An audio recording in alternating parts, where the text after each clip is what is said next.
भर में लोगों से कहना चाहता हूं, कम मेक इन इंडिया।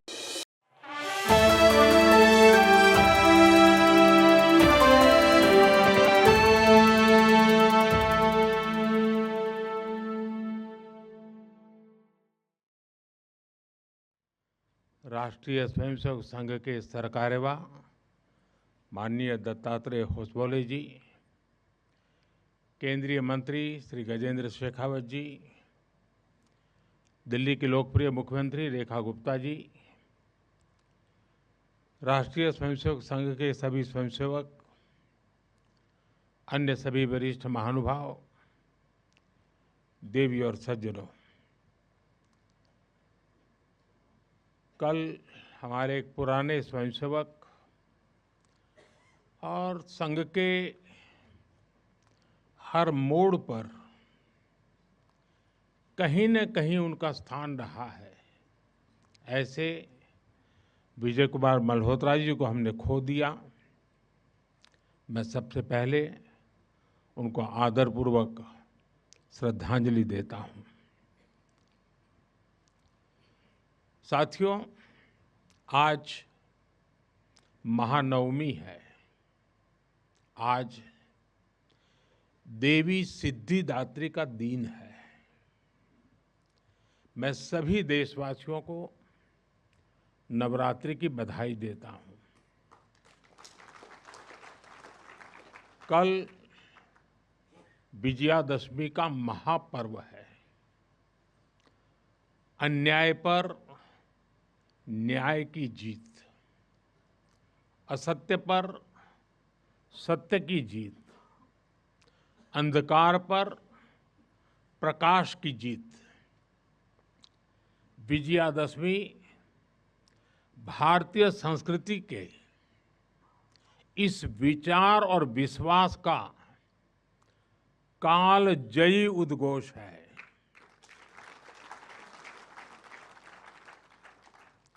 ऐसे महान पर्व पर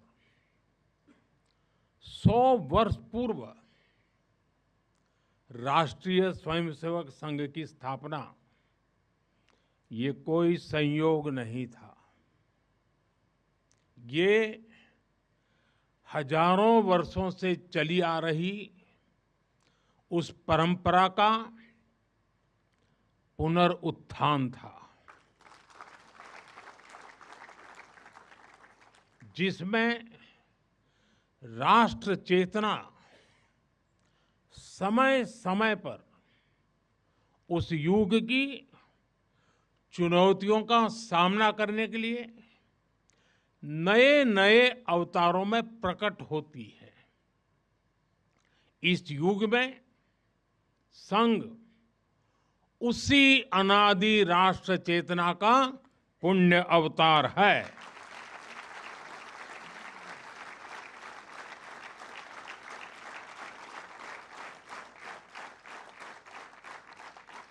साथियों, यह हमारी पीढ़ी के स्वयंसेवकों का सौभाग्य है कि हमें संघ के शताब्दी वर्ष जैसा महान अवसर देखने को मिल रहा है। मैं आज इस अवसर पर राष्ट्र सेवा के संकल्प को समर्पित कोटि कोटि स्वयंसेवकों को शुभकामनाएं देता हूं, अभिनंदन करता हूं। मैं संघ के संस्थापक, हम सभी के आदर्श परम पूज्य डॉक्टर हेडगेवार जी के चरणों में श्रद्धांजलि अर्पित करता हूं। साथियों, संघ की 100 वर्ष की इस गौरवमयी यात्रा की स्मृति में आज भारत सरकार ने विशेष डाक टिकट और स्मृति सिक्के जारी किए हैं। 100 रुपये के सिक्के पर एक और राष्ट्रीय चिन्ह है और दूसरी ओर सिंह के साथ वरद मुद्रा में भारत माता की भव्य छवि और समर्पण भाव से उसे नमन करते स्वयंसेवक दिखाई देते हैं।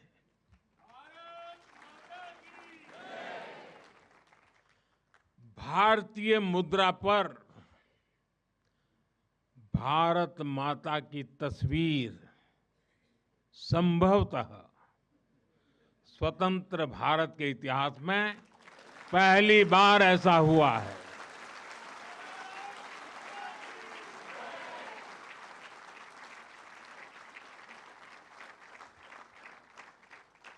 इस सिक्के के ऊपर संघ का बोध वाक्य भी अंकित है।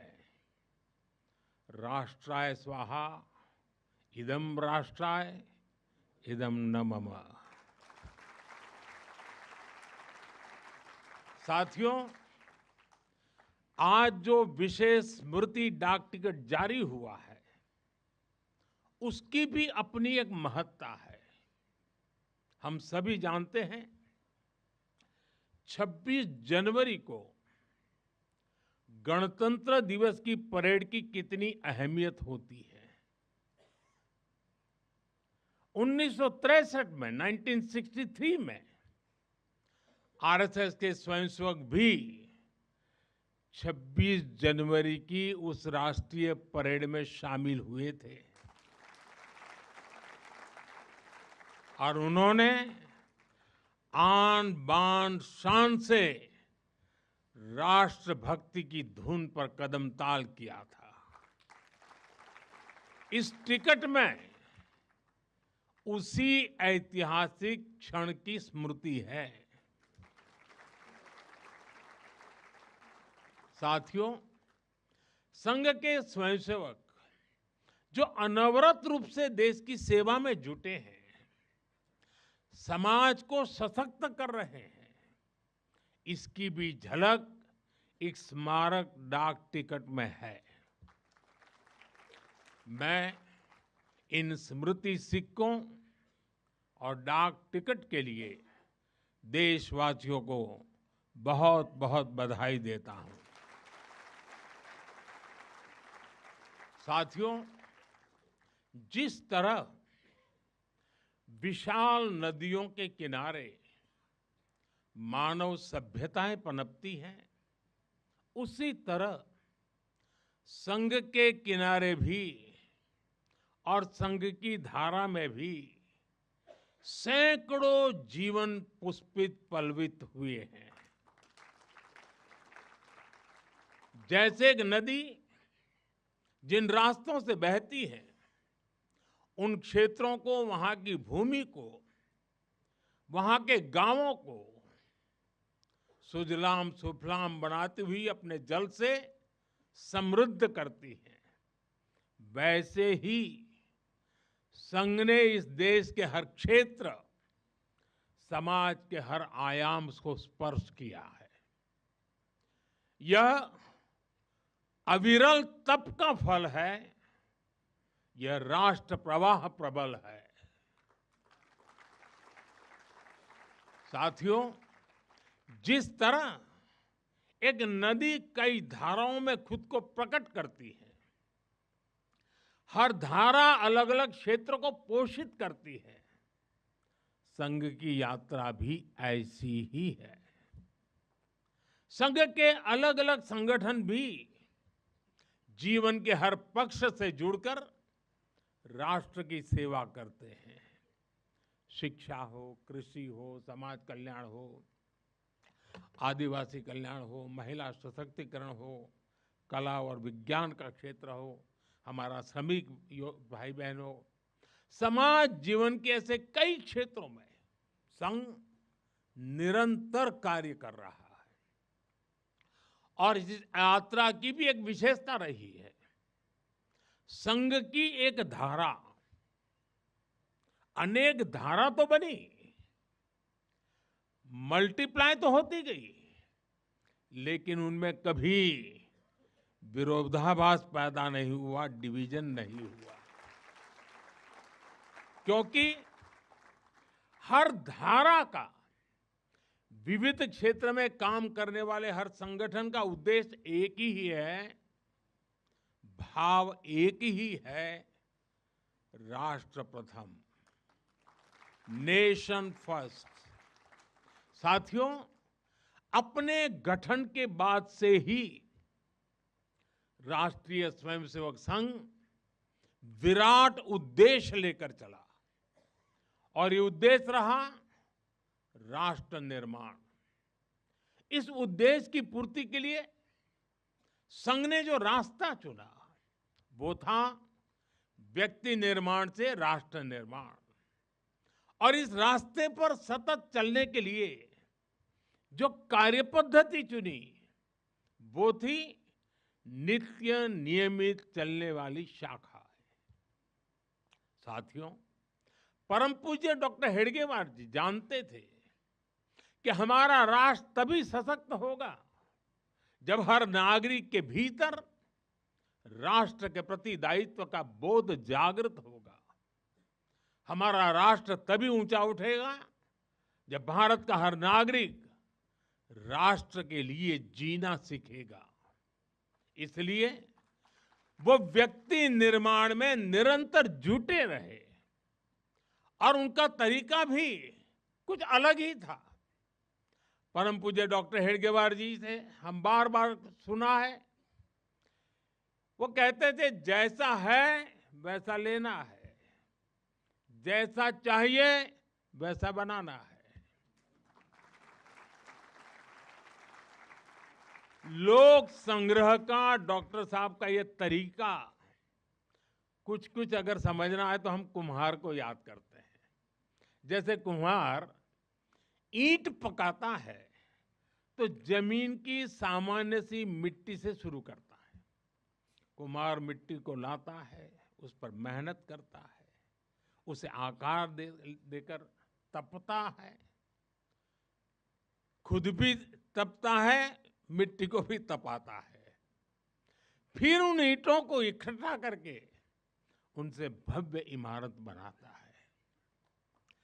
ऐसे ही डॉक्टर साहब बिल्कुल सामान्य लोगों को चुनते थे, फिर उनको सिखाते थे, विजन देते थे, उनको गढ़ते थे। इस तरह वो देश के लिए समर्पित स्वयंसेवक तैयार करते थे। इसलिए संघ के बारे में कहा जाता है कि इसमें सामान्य लोग मिलकर असामान्य अभूतपूर्व कार्य करते हैं। साथियों, व्यक्ति निर्माण की ये सुंदर प्रक्रिया हम आज भी संघ की शाखाओं में देखते हैं। संघ शाखा का मैदान एक ऐसी प्रेरणा भूमि है जहां से स्वयं सेवक की अहम से वयम की यात्रा शुरू होती है। संघ की शाखाएं व्यक्ति निर्माण की यज्ञ वेदी है। इन शाखाओं में व्यक्ति का शारीरिक, मानसिक और सामाजिक विकास होता है। स्वयंसेवकों के मन में राष्ट्र सेवा का भाव और साहस दिन प्रतिदिन पनपता रहता है। उनके लिए त्याग और समर्पण सहज हो जाता है। श्रेय के लिए प्रतिस्पर्धा की भावना समाप्त हो जाती है और उन्हें सामूहिक निर्णय और सामूहिक कार्य का संस्कार मिलता है। साथियों, राष्ट्र निर्माण का महान उद्देश्य व्यक्ति निर्माण का स्पष्ट पथ और शाखा जैसी सरल जीवंत कार्य पद्धति, यही संघ की 100 वर्षों की यात्रा का आधार बने हैं। इन्हीं स्तंभों पर खड़े होकर संघ ने लाखों स्वयंसेवकों को गढ़ा जो विभिन्न क्षेत्रों में देश को अपना सर्वोत्तम दे रहे हैं, देश को आगे बढ़ाने के लिए निरंतर प्रयास कर रहे हैं, समर्पण से, सेवा से और राष्ट्र के उत्कर्ष की साधना से। साथियों, संघ जब से अस्तित्व में आया, संघ के लिए देश की प्राथमिकता ही उसकी अपनी प्राथमिकता रही है। इसलिए जिस कालखंड में जो बड़ी चुनौती देश के सामने आई, संघ ने उस कालखंड के अंदर अपने आप को झोंक दिया, संघ उससे जूझता रहा। आजादी की लड़ाई के समय देखें तो परम पूज्य डॉक्टर हेडगेवार जी समेत अनेक कार्यकर्ता ने स्वतंत्रता आंदोलन में हिस्सा लिया। डॉक्टर साहब कई बार जेल तक गए। आजादी की लड़ाई की कितने ही स्वतंत्रता सेनानियों को संघ संरक्षण देता रहा, उनके साथ कंधे से कंधा मिलाकर काम करता रहा।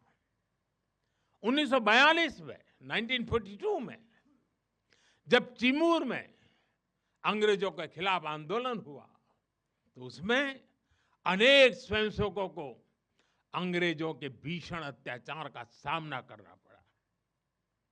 आजादी के बाद भी हैदराबाद में निजाम के अत्याचारों से के खिलाफ संघर्ष से लेकर गोवा के स्वतंत्रता आंदोलन और दादरा नगर हवेली की मुक्ति तक संघ ने कितने ही बलिदान दिए और भाव एक ही रहा, राष्ट्र प्रथम। लक्ष्य एक ही रहा, एक भारत श्रेष्ठ भारत। साथियों, राष्ट्र साधना की इस यात्रा में ऐसा नहीं है कि संघ पर हमले नहीं हुए, संघ के खिलाफ साजिशें नहीं हुई। हमने देखा है कैसे आजादी के बाद भी संघ को कुचलने का प्रयास हुआ, मुख्य धारा में आने देने का और उसे न आने से रोकने का अनगिनत षड्यंत्र हुए। परम पूज्य गुरु जी को झूठे केस में फंसाया गया, उन्हें जेल तक भेज दिया गया। लेकिन जब पूज्य गुरु जी जेल से बाहर आए तो उन्होंने सहज रूप से कहा, और शायद इतिहास की तवारीख में ये भाव, ये शब्द एक बहुत बड़ी प्रेरणा है। तब परम पूज्य गुरु जी ने बहुत सहजता से कहा था, कभी कभी जीभ दांतों के नीचे आकर दब जाती है, कुचल भी जाती है, लेकिन हम दांत नहीं तोड़ देते, क्योंकि दांत भी हमारे हैं और जीभ भी हमारी है। आप कल्पना कर सकते हैं, जिन्हें जेल में इतनी यातनाएं दी गई, जिन पर भांति भांति के अत्याचार हुए, उसके बाद भी परम पूज्य गुरु जी के मन में कोई रोष नहीं था, कोई दुर्भावना नहीं थी। यही परम पूज्य गुरु जी का ऋषि तुल्य व्यक्तित्व था। उनकी यही वैचारिक स्पष्टता संघ के प्रत्येक स्वयंसेवक के जीवन के मार्गदर्शक बनी। इसी ने समाज के प्रति एकात्मता और आत्मीयता के संस्कारों को सशक्त किया। और इसलिए चाहे संघ पर प्रतिबंध लगे, चाहे षड्यंत्र हुए, झूठे मुकदमे हुए, संघ के स्वयंसेवकों ने कभी कटुता को स्थान नहीं दिया,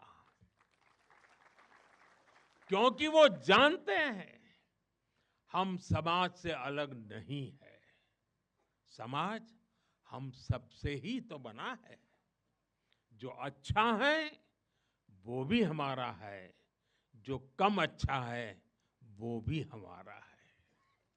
साथियों, और दूसरी बात, जिसने कभी कटुता को जन्म नहीं दिया, वो है प्रत्येक स्वयंसेवक का लोकतंत्र और संवैधानिक संस्थाओं में अडिग विश्वास।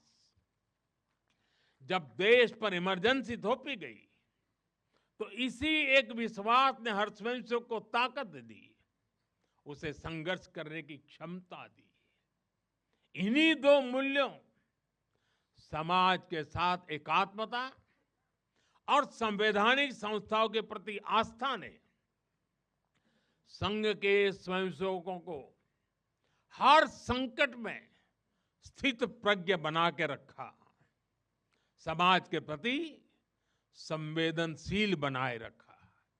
इसलिए समाज के अनेक थपेड़े झेलते हुए भी संघ आज तक विराट वट वृक्ष की तरह अडिग खड़ा है, देश और समाज की सेवा में निरंतर कार्य कर रहा है। अभी यहां हमारे एक स्वयंसेवक ने इतनी सुंदर प्रस्तुति दी, शून्य से एक शतक बने, शून्य से एक शतक बने, अंक की मन भावना, भारती की जय विजय हो, ले हृदय में प्रेरणा, कर रहे हम साधना, मातृभू आराधना। और उस गीत का संदेश था, हमने देश को ही देव माना है और हमने देह को ही दीप बना करके जलने का सीखा है। वाकई ये अद्भुत था। साथियों, प्रारंभ से संघ राष्ट्रभक्ति और सेवा का पर्याय रहा है। जब विभाजन की पीड़ा ने लाखों परिवारों को बेघर कर दिया, तब स्वयंसेवकों ने शरणार्थियों की सेवा की। संघ के स्वयंसेवक अपने सीमित संसाधनों के साथ सबसे आगे खड़े थे। यह केवल राहत नहीं था, यह राष्ट्र की आत्मा को संबल देने का कार्य था। साथियों, 1956 में 1956 में गुजरात के कच्छ के अंजार में बहुत बड़ा भूकंप आया था। तबाही इतनी बड़ी थी, चारों ओर विनाश का दृश्य था। उस समय भी संघ के स्वयंसेवक राहत और बचाव में जुटे थे। तब परम पूज्य गुरु जी ने गुजरात के वरिष्ठ संघ के प्रचारक वकील साहब को, जो समय गुजरात का कार्य संभालते थे, उन्हें एक पत्र लिखा था। उन्होंने लिखा था, किसी दूसरे के दुख को दूर करने के लिए निस्वार्थ भाव से खुद कष्ट उठाना एक श्रेष्ठ हृदय का परिचायक है।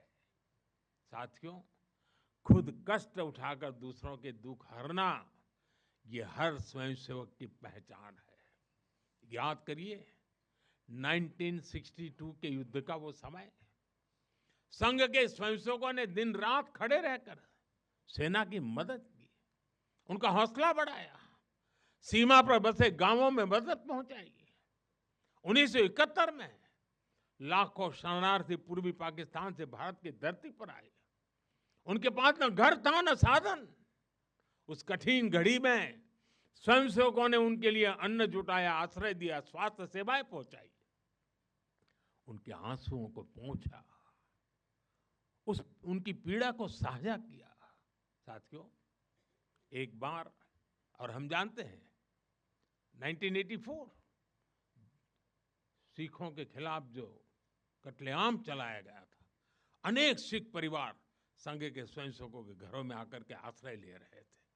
यह स्वयंसेवकों का स्वभाव रहा है। साथियों, एक बार पूर्व राष्ट्रपति डॉक्टर एपीजे अब्दुल कलाम चित्रकूट गए थे। वहां उन्होंने नानाजी देशमुख जिस कार्य को कर रहे थे, उस आश्रम स्थान को देखा था, वहां के सेवा कार्य देखे, वो हैरान रह गए थे। उसी प्रकार से पूर्व राष्ट्रपति प्रणब मुखर्जी भी जब नागपुर गए तो वो भी संघ के अनुशासन, संघ की सादगी, उसको देखकर बहुत प्रभावित हुए थे। साथियों, आज भी आप देखें, पंजाब की बाढ़, हिमाचल उत्तराखंड की आपदा, केरल के वायनाड की त्रासदी, हर जगह स्वयंसेवक सबसे पहले पहुंचने वालों में से एक रहते हैं।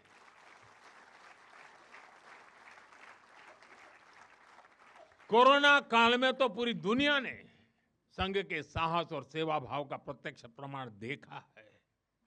साथियों, अपनी 100 वर्ष की इस यात्रा में संघ का एक बड़ा काम ये रहा है, उसने समाज के अलग अलग वर्गों में आत्मबोध जगाया, स्वाभिमान जगाया। और इसके लिए संघ देश के उन क्षेत्रों में भी कार्य करता रहा है जो दुर्गम है, जहां पहुंचना सबसे कठिन है।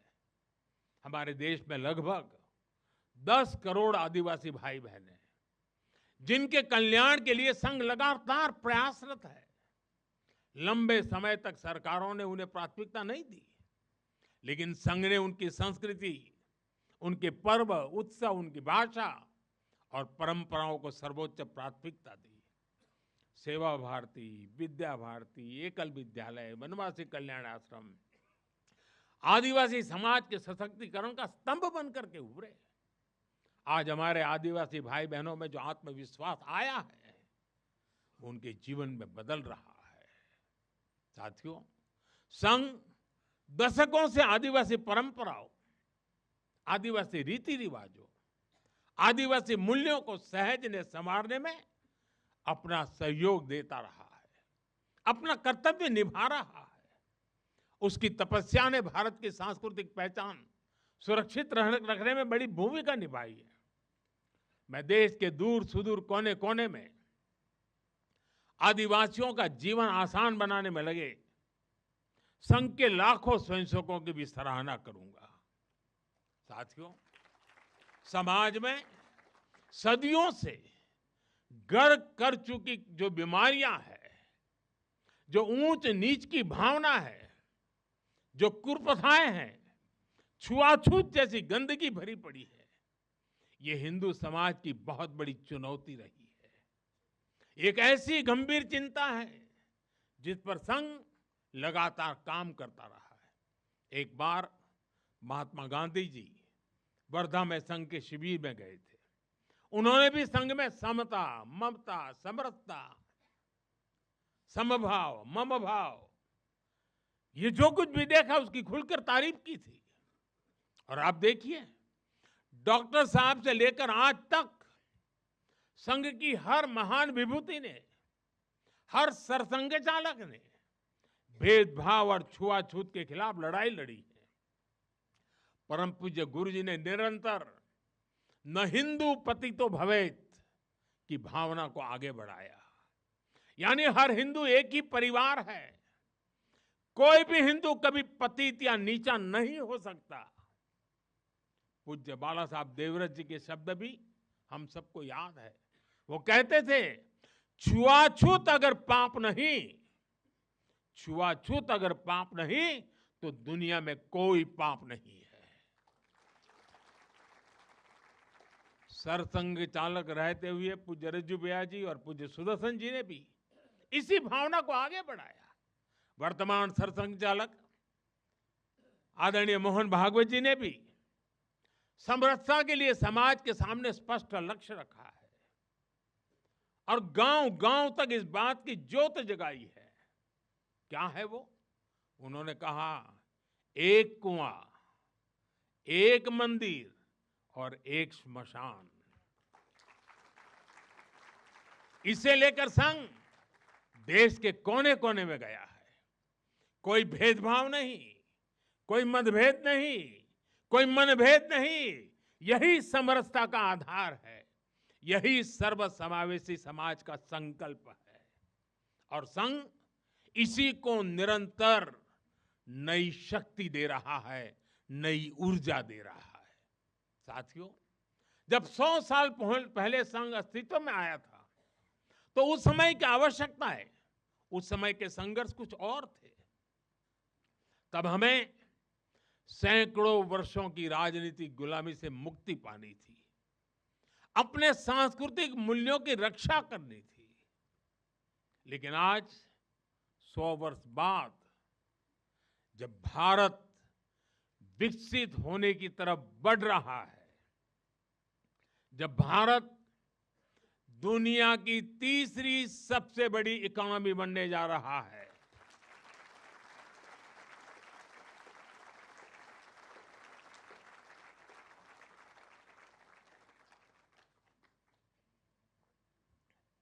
जब देश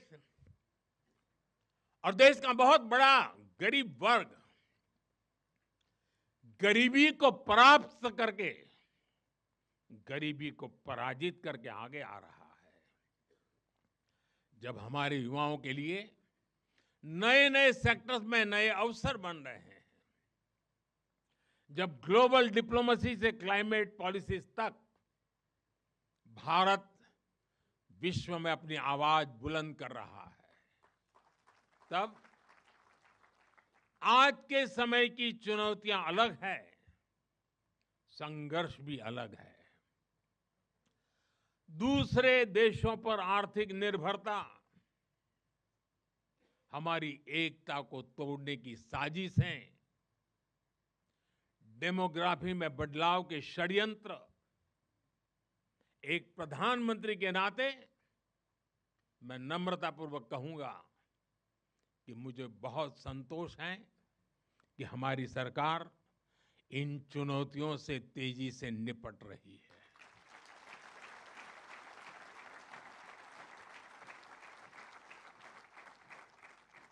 वहीं एक स्वयंसेवक के नाते मुझे ये भी खुशी है कि राष्ट्रीय स्वयंसेवक संघ ने न केवल इन चुनौतियों को पहचान की है, बल्कि इन चुनौतियों से निपटने के लिए ठोस रोड मैप भी बनाया है।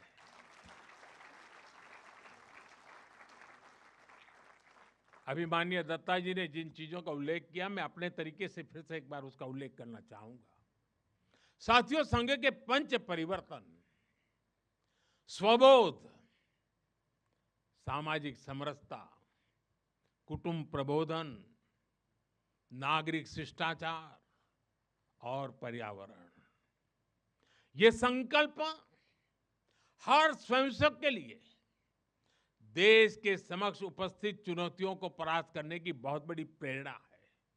साथियों, स्वबोध यानी स्वयं का बोध, स्वबोध यानी गुलामी की मानसिकता से मुक्त होकर अपनी विरासत पर गर्व करना, स्वभाषा पर गर्व करना। स्वबोध यानी स्वदेशी, आत्मनिर्भर होना।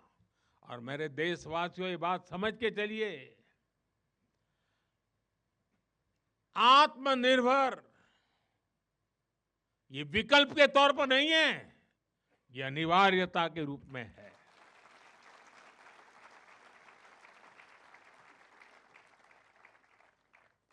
हमें स्वदेशी के अपने मूल मंत्र को समाज का संकल्प बनाना है। हमें वोकल फॉर लोकल के अभियान को उसकी सफलता के लिए वोकल फॉर लोकल ये हमारा निरंतर एक नई ऊर्जा प्रदान करने वाला घोषवाक्य होना चाहिए, प्रयास होना चाहिए। साथियों, संघ ने सामाजिक समरसता को हमेशा अपनी प्राथमिकता बनाए रखा है। सामाजिक समरसता यानी वंचित को वरीयता देकर सामाजिक न्याय की स्थापना करना, देश की एकता को बढ़ाना। आज राष्ट्र के सामने ऐसे संकट खड़े हो रहे हैं जो हमारी एकता, हमारी संस्कृति और हमारी सुरक्षा पर सीधा प्रहार कर रहे हैं। अलगाववादी सोच, क्षेत्रवाद, कभी जाति, कभी भाषा को लेकर विवाद, कभी बाहरी शक्तियों द्वारा भड़काई गई विभाजनकारी प्रवृत्तियां, ये सब अनगिनत चुनौतियां हमारे सामने खड़ी है।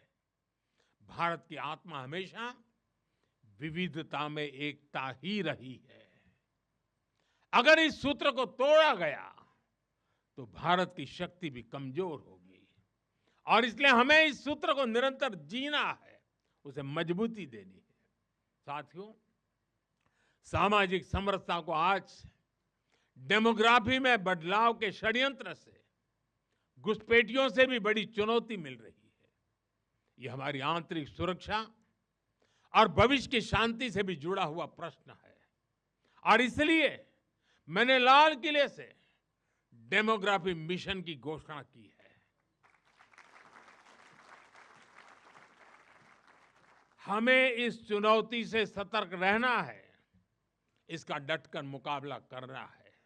साथियों, कुटुंब प्रबोधन आज समय की मांग है। जो समाज शास्त्र के सदियों से चली आई पंडितों की भाषा है, उनका कहना है, हजारों साल तक भारत के जीवन में जो प्राण शक्ति रही है, उसके अंदर एक कारण उसकी परिवार संस्था है। भारतीय समाज व्यवस्था की सबसे मजबूत इकाई अगर कोई है तो भारतीय समाज में पनपी हुई एक मजबूत परिवार व्यवस्था है। कुटुंब प्रबोधन यानी उस परिवार संस्कृति का पोषण जो भारतीय सभ्यता का आधार है, जो भारतीय संस्कृति से प्रेरित है, जो जड़ों से जुड़े हैं। परिवार के मूल्य, बुजुर्गों का सम्मान, नारी शक्ति का आदर, नौजवानों में संस्कार, अपने परिवार के प्रति दायित्वों को निभाना, उसे समझना, उस दिशा में परिवार को, समाज को जागरूक करना बहुत ही आवश्यक है। साथियों, अलग अलग कालखंड में जो भी देश आगे बढ़ा, उसमें नागरिक शिष्टाचार की बहुत बड़ी भूमिका रही है।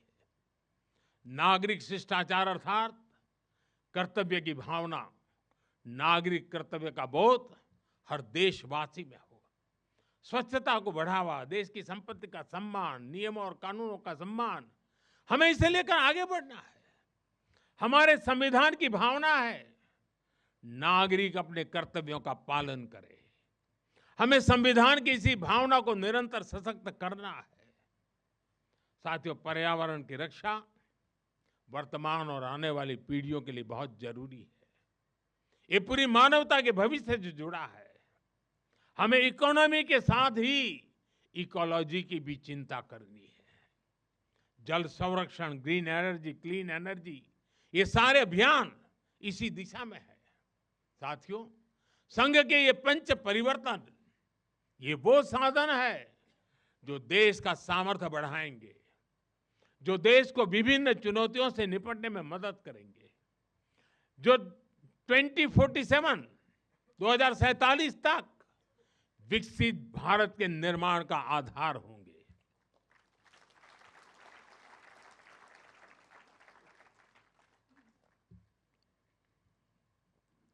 साथियों, 2047 का भारत तत्वज्ञान और विज्ञान, सेवा और समरसता से गढ़ा हुआ वैभवशाली भारत हो।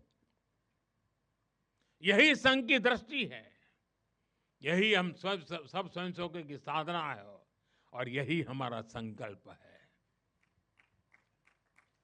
साथियों, हमें हमेशा हमेशा याद रखना है, संघ बना है राष्ट्र के प्रति अटूट आस्था से। संघ चला है राष्ट्र के प्रति अगाध सेवा के भाव से। संघ तपा है त्याग और तपस्या की अग्नि में। संघ निखरा है संस्कार और साधना के संगम से। संघ खड़ा है राष्ट्र धर्म को जीवन का परम धर्म मान करके। संघ जुड़ा है भारत माता की सेवा के विराट स्वप्न से। साथियों, संघ का आदर्श है संस्कृति की जड़ें गहरी और सशक्त हो। संघ का प्रयास है समाज में आत्मविश्वास और आत्मगौरव हो। संघ का लक्ष्य है हर हृदय में जन सेवा की ज्योति प्रज्वलित हो। संघ का दृष्टिकोण है भारतीय समाज सामाजिक न्याय का प्रतीक बने। संघ का ध्येय है विश्व मंच पर भारत की वाणी और भी प्रभावी बने। संघ का संकल्प है भारत का भविष्य सुरक्षित और उज्जवल बने। मैं एक बार फिर आप सभी को इस ऐतिहासिक अवसर की बधाई देता हूं। कल विजयादशमी का पावन पर्व है। हम सबके जीवन में विजयादशमी का एक विशेष महत्व है। मैं उसके लिए भी आप सबको शुभकामनाएं देते हुए मेरी वाणी को विराम देता हूं। बहुत बहुत धन्यवाद।